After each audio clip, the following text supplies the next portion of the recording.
John Galliano was the only shining light of a truly directional collection. Hems turned upside down, twisted seams and décolleté necklines. His collection earned him Dress of the Year as well as Designer of the Year.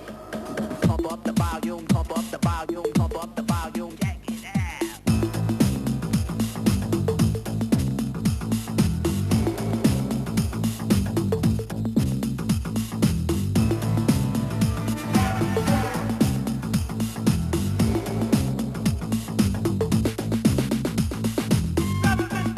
Pump up the volume. Pump up the volume. Pump up the volume.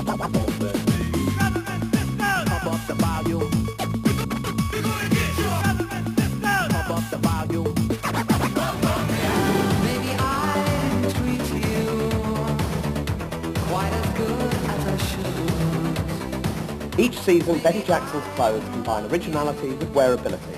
She's one of our most popular designers and in 1987 was awarded the MBE.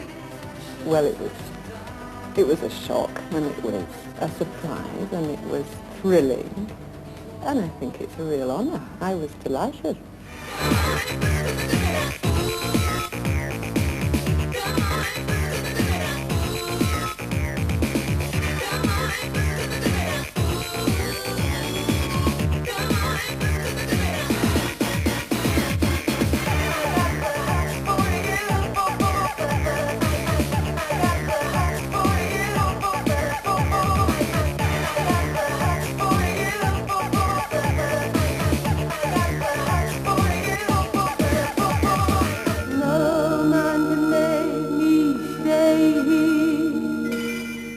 Shows in October this year set the scene for dressing in the next decade.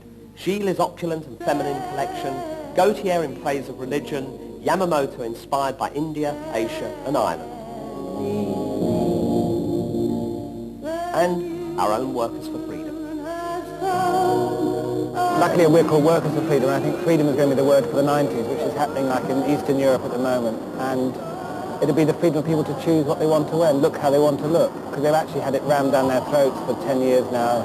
Wear short skirts, look like a bag lady, look like a Spanish dancer or whatever. And I think people now want to choose how they want to appear, which is a more natural way, we hope, to the end of the century. Unfortunately, we lost some of our friends. American designer Perry Ellis and Willie Smith of Willie Wear, shoe designer John Moore, stylist Ray Petrie, and an old mate of mine for many years, Bill Gibb. Fashion took some of its inspiration in the early 80s from the television and film world. The Englishmen and Englishwomen abroad brought in the colonial look centre stage, as worn by Meryl Streep and Out of Africa. The high street was invaded briefly by white linen shirts and flowing skirts, but it lasted barely a season. A rash of period films like A Room with a View, A Passage to India, and of course Chariots of Fire inspired nostalgic dressing. But if you're in any doubt about TV's influence on fashion, think of our very own Joan Collins and her feuding friend Linda Evans in Dynasty, who relaunched shoulder pads and set every woman power dressing.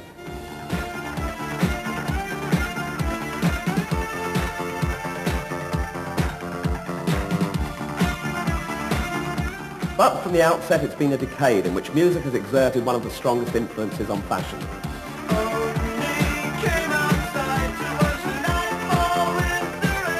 The post-punk era was followed by the flamboyant new romantics. Outrageous frilled shirts, yards of tartan and satin fabrics were worn by Duran Duran.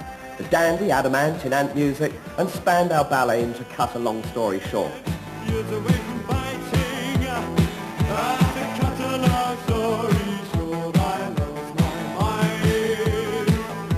It was really a street style. It was something that was started as a youth cult that was in the clubs, and then we stepped out of that onto a stage, and it became a pop culture. I prefer it when it works that way round, when it comes from the street and then is reflected through bands. The androgynous Boy George wore dreadlocks while role reversal came with Annie Lennox. She offered the perfect canvas in a face that could be both male and female. Sweet dreams are made of these. I ain't mad. Don't mess with it.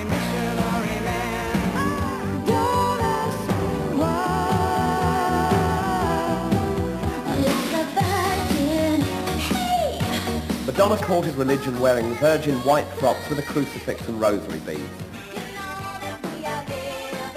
For a while she thought she was Marilyn Monroe, reincarnated in Material Girl. She sheared her peroxide blonde hair that spawned a million imitations. And briefly, she returned to her natural colour, which earned her the cover of Vogue. Teeny bopper Kylie Minogue sang her way out of Neighbours with jaunty little Stock Aitken and Waterman numbers, and has picked upon youthful fashion with cut-off jeans and leopard skin chaps. Rossette screamed to the hits of the blonde, blue-eyed twins in ripped jeans and leather jackets, and the Grolsch bottle-top DMs of their idols. Black music and the club scene elevated the humble trainer and fleecy tracksuit to cult status. Hip-hop, rap and soul stars were Adidas, Fila and Reebok. You know, throughout the whole history of, you know, the music industry, there has been a certain kind of a fashion to associate to certain kinds of music. You know, be it whether from, you know, the mod fashion to, you know, punk rock to whatever, rock and roll, you know, they've all had their own individual styles as regards to fashion. But nothing the way black music has taken sportswear out of the sports shops and made it a street look. That is, you know, that is something really major. I think that whole, making the sportswear crossover from just being sportswear to being actually something that can be, you know, deemed as being very smart and presentable.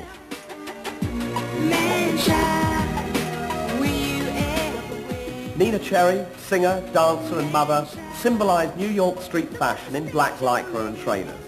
Music met with fashion too when Jean-Paul Gaultier brought us House Couture. A brilliant video, JPG, but don't give up your day job.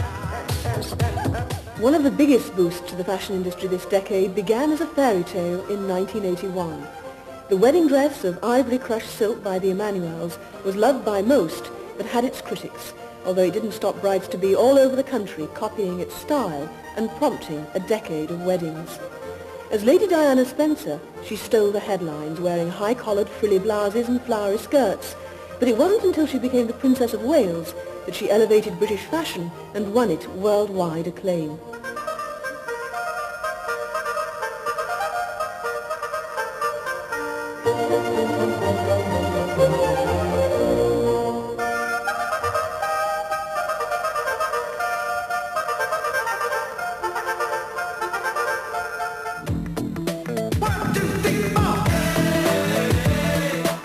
The 80s was not without its fads. Jane Fonda and Flashdance have got a lot to answer for, and many a would-be kid from fame attempted to crash through the pain barrier and the taste barrier in an all-out burnout of footless tights, leg warmers and leotards. But Lycra went on to become the fabric of the decade, embracing the concept of body consciousness and fitness. Moving through sport into style, Lycra cycling shorts and leggings have survived to become classics in their time. People have become fitness conscious and body conscious. They want to get in shape. There's been food reform over the last 10 years too, and people are much more aware of what they eat. And I think that after all that sort of blood, sweat and tears, they want to show it off a bit, and so they like to wear something clingy that shows off that they've got a good figure. Along with body fitness came a consciousness of what we put inside our bodies. Hair and face products became good enough to eat, and there was a positive move towards beauty without cruelty. Old-style indifference gave way to conscience, and it was fashionable to protest. In March 1984, fashion found its political voice in Catherine Hamnett, when she visited Mrs. Thatcher wearing a much-publicised 58% Don't Want Pershing t-shirt. Slogan t-shirts became popular overnight as a means of expressing just about anything, and also as a silent declaration of support for the growing number of charity events from Feed the World through Live Aid and on to Run the World, helping to raise millions on the way. The media pressured us to state our position in the fast-moving decade of been there, done that, bought the t-shirt. And as public consciousness grew about third world issues, the media was also promoting an 80s lifestyle, a demand for designer essentials such as the Rolex, Ray-Bans and the Chanel suit. Labels came out of the lining and became highly visible as well as collectible. We were all labelled. If you owned a pair of green wellies and a Barber, you must be a city slicker with rural pretensions and therefore a Sloane. The Sloane reigned supreme until the whoopies, the guppies and the yuppies tipped the balance in the heady financial times of '87, so that if you drove a VW Golf, you were a yuppie, like it or not, and pray to every b-boy in sight. Fashion reflected the economic fortunes of the 80s, and as the city romped home clutching the Filofax and sporting the striped shirt and sharp suit, new symbols for the briefcase and bowler, children of the throwaway decade heaped on the swatch and junk jewellery. The fashion accessory became universally cheap and available. I got my mind set on you. The 80s saw a steadily growing number of magazines appearing on the shelves. Magazines devoted to fashion and image, or style bibles as some became known. They arrived to cope with individual lifestyle groups. September 1980 saw the publication of The Face, ID and Blitz. And for the first time, magazines arrived aimed at the exclusive and increasingly lucrative male market, with the publication of magazines like For Him, GQ and Arena. Basically, a style magazine was a magazine which was aimed and catered for, kind of 16 to 25-year-olds, which had fashion, music, cinema, and those style magazines really showed what you could do with kind of harnessing onto youth culture and really kind of, showing it to the world. The 80s saw the rise of the stylist as each magazine strove to stamp its own handwriting on fashion. Ray Petrie was easily the most influential in transforming the way men looked, incorporating attitude as the ultimate 80s accessory. And Caroline Baker's work on the initial Benetton campaign showed that fashion is capable of being political. United Colours of Benetton is more than a superficial portrayal of mainstream merchandise, and serves as a visual celebration where black and white meet in colour-coordinated racial harmony. I think that because of the kind of explosion in styling, it's really shown people how creative you can be with your own clothes, and what fun it is, in fact, to have fun with your clothes, and to, one shirt can be worn 6 ways. I mean, always from the very beginning when I started working as a stylist at Nova magazine, that was what we were doing more than anything, was trying to break with all the conventions that are around your clothing, because in fact the way you look says everything about you. The 80s has also been a decade for revamping long-forgotten articles of clothing and plundering America's youthful past. Nothing has escaped an image update. On Boxing Day 1985, Levi's, aided by Nick Kamen and an ample sprinkling of pure white boxer shorts, awakened the world to their button-fly ultimate status jean, the 501. The market grew in a frenzy of nostalgia to be worth nearly £800 million, and competitors Wrangler, Lee and Pepe fought back in style, launching their own massive advertising campaigns. Pre-shrunk, stone-washed, black, bleached and beaten into submission, the newest trend was towards jeans with that lived-in look. And I know that The leather biker's jacket lost its aggressive image and found its way into mainstream fashion. In '86, advertisers rose to their feet in praise of the Doc Martens boot. Developed in Germany in the 40s as a durable working shoe, a British firm, Griggs, bought the right to manufacture in 1960. They formed part of youth culture in the 80s, and designers such as Paul Smith, Jean-Paul Gaultier and Red or Dead secured their popularity as high-fashion footwear. Revamped in bright colours and customised, Doc Martens ensured that the big feet had arrived for men and women. Media campaigners adopted a similar strategy with the Desert Boot. Exclusivity and nostalgia surrounded the 80s relaunch, and the dust is still settling. Probably the biggest overhaul of the 80s has taken place in the high street and the way we shop. In 1982, a flagging chain called Hepworth shut down and reopened virtually overnight. In 18 months, there were 70 shops selling their own designer labels in designer interiors up and down the country. The increasingly sophisticated shopper wanted a look for a lifestyle at a price he or she could afford, and Next filled that gap without competition. who's making all the money? Cash money. Making all the cash. In the mid-80s, people had money to spend, and nothing, it seemed, could stop the retail explosion. Niche selling brought us Tie Rack, Knickerbox, The Body Shop, Sock Shop.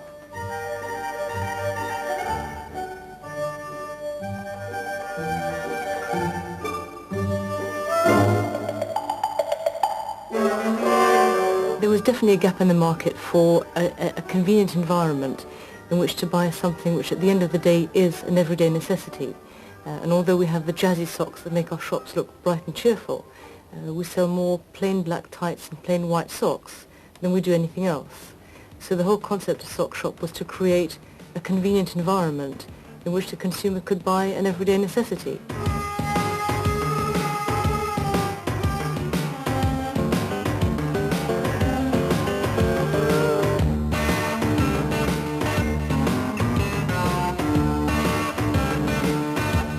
Credit was available everywhere, and every store had its own charge card in an attempt to help you be loyal to them. Mail order became the new way to shop. Next Directory was launched in January '88, sparking a tide of classy catalogues, but they all fell short of their expensive campaigns and indulgent promises. October '87, and no one forecast the credit squeeze. Crippling shop rates and rents had forced out individuals and now threatened the big retailers. Interest rates went up, disposable incomes disappeared, and now the largest fashion groups had to tighten their belts. The future could look grim. I think what one did in the 80s cannot be done in the 90s. Shopping has got to be enjoyable, so I've chosen to go out of town with a group called Asda, which may be a bit of a shock because it's been known essentially as food. So by going out of town, with the ease of shopping for the family, I can actually provide, I think, a range of goods covering the family at a fantastic value, but equally important to me is at a taste level that compares with anything that's around. But one thing is clear, lining the high streets now is a wide selection of well-designed menswear at accessible prices. Paul, what has happened this last 10 years to the menswear side of the fashion industry? The late 70s, early 80s, we were still struggling with nervousness about colour, nervousness about just even thinking about how you looked. And obviously that's all changed. And I think hopefully I've managed to be one of the contributors to that, certainly in this country. And by just making people, men feel, well English men especially, feel that it's perfectly okay to wear colour and it's perfectly okay to think about how you look. How much further away do you think we are from men in skirts? I can't see it happening, not with my legs. And then on the 13th of October 1986, The Clothes Show hit our screens. And how could we leave it out? Welcome to British Fashion Week and the very first edition of The Clothes Show.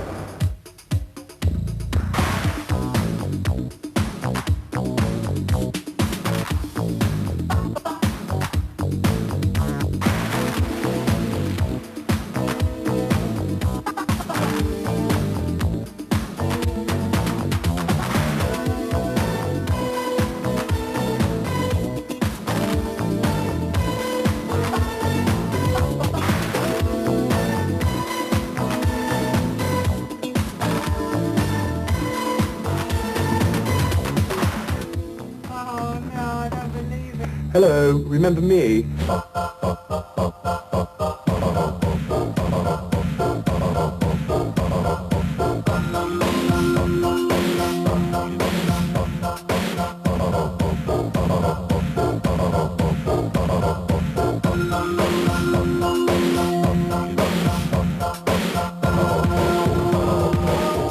for that one, Hillary. Let's rugby tackle that one. This one here. I've got the jacket! I've got the jacket!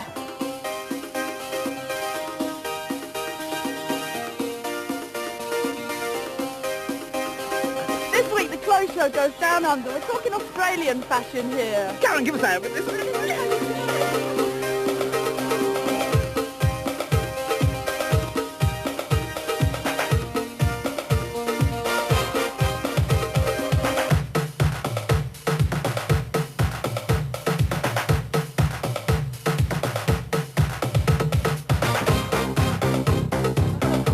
Driver, take us to York.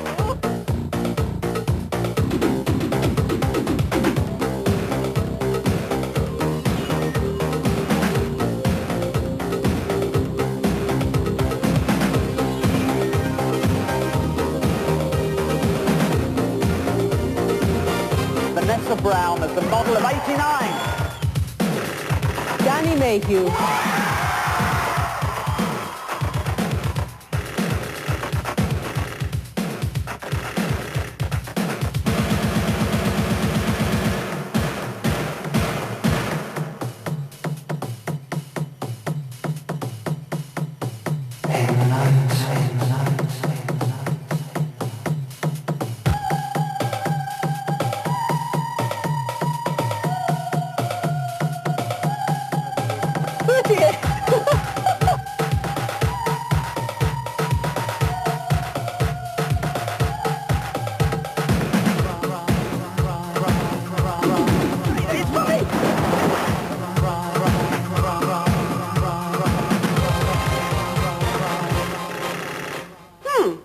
Okay, so here we are back in the present with a whole load more to look forward to from the clothes show in the next decade. But for the time being, we asked our British designers to come up with outfits that they think will launch us into 1990.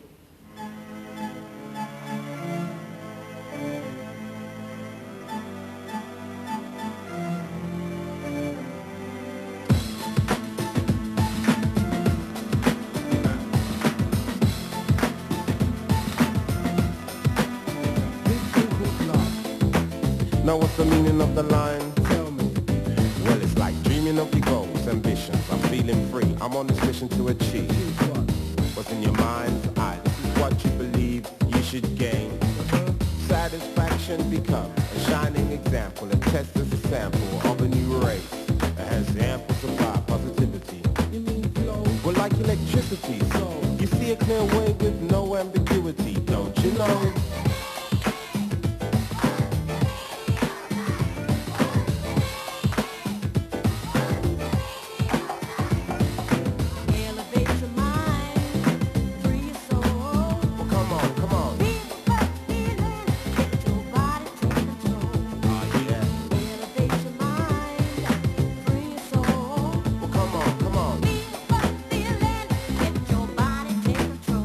Well, don't be afraid to experiment, you know. Go ahead, you know, and implement your ideas, your notions. Put them in motion like the words we funky threads have spoken to you. So listen up loud and clear. This is a word you must be aware of. What you gonna do, put it in your life too. Now that's the meaning of the line. Right, guys, I just want to know one thing. Why are we all dressed in white? Because this is Rita Osbeck's prediction for the 1990s, and we're all wearing new age gear. Whether we're wearing it all through the 1990s is another matter entirely, isn't it? One thing is for sure, though, the clothes shall be back on the airwaves next Sunday, but in the meantime, beat me up, Scotty.